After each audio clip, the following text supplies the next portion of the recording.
Shalom, selamat pagi saudara-saudari. Bersyukur untuk kebaikan Tuhan yang tidak habis-habisnya dalam hidup kita. Allah kita adalah Allah yang luar biasa. Mari kita berdoa untuk siap menerima makanan rohani pagi ini. Selamat pagi Bapak yang baik.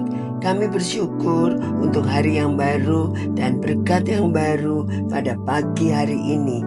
Berikan kami hikmat-Mu yang baru juga pada pagi ini dan pengertian untuk memahami firman Tuhan. Karena hanya firman-Mu lah sumber kekuatan di dalam hidup kami. Dalam nama Yesus kami berdoa. Amin. Tema kita pagi hari ini, hiduplah sebagai anak terang, diambil dari Efesus 5 ayat 1 sampai 8. Sebab itu jadilah penurut-penurut Allah seperti anak-anak yang kekasih, dan hiduplah di dalam kasih sebagaimana Kristus Yesus juga telah mengasihi kamu dan telah menyerahkan dirinya untuk kita sebagai persembahan dan korban yang harum bagi Allah. Tetapi percabulan dan rupa-rupa kecemaran atau keserakahan disebut saja pun jangan di antara kamu, sebagaimana sepatutnya bagi orang-orang kudus. Demikian juga perkataan yang kotor, yang kosong, atau yang sembrono, karena hal-hal ini tidak pantas. Tetapi sebaliknya ucapkanlah syukur, karena ingatlah ini baik-baik. Tidak ada orang sundal, orang cemar, atau orang serakah, artinya penyembah berhala, yang mendapat bagian di dalam kerajaan Kristus dan Allah. Janganlah kamu disesatkan orang dengan kata-kata yang hampa, karena hal-hal yang demikian mendatangkan murka Allah atas orang-orang durhaka. Sebab itu janganlah kamu berkawan dengan mereka.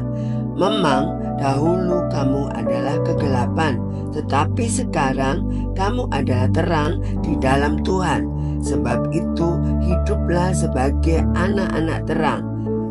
Bayangkan sebuah cermin yang tertutup debu dan noda. Cermin itu masih ada, tetapi fungsinya tidak maksimal. Ia tidak bisa memantulkan gambar dengan jelas. Begitu juga dengan hidup kita. Saat kita masih membiarkan dosa menguasai, terang Kristus sulit terlihat melalui kita. Namun saat kita mau dibersihkan oleh firman Tuhan dan hidup dalam ketaatan, kita seperti cermin yang bersih, memantulkan kemuliaan Tuhan kepada dunia. Paulus mengingatkan kita akan identitas baru kita di dalam Kristus. Dulu kita hidup dalam kegelapan, dalam dosa, kebiasaan duniawi, dan keinginan diri sendiri. Namun sekarang di dalam Tuhan kita adalah terang.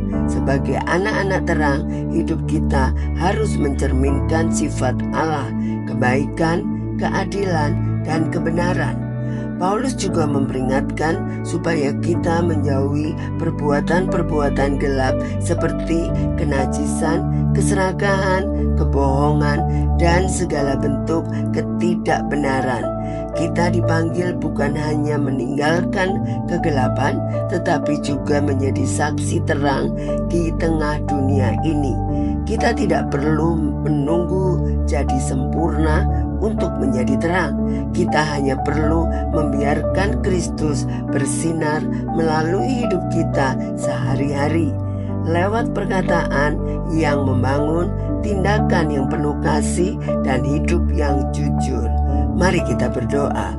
Tuhan Yesus, terima kasih untuk kebenaran firman-Mu yang mengingatkan kami. Kami bersyukur Engkau telah memanggil kami dari kegelapan kepada terang-Mu yang ajaib. Tolong kami untuk hidup sebagai anak terang, memancarkan kasih, kebenaran, dan kebaikan-Mu dimanapun kami berada. Kami bersyukur untuk anugerah-Mu. Berkati kami sepanjang hari ini. Dalam nama Yesus kami berdoa. Amin. Selamat beraktivitas. Tuhan Yesus memberkati.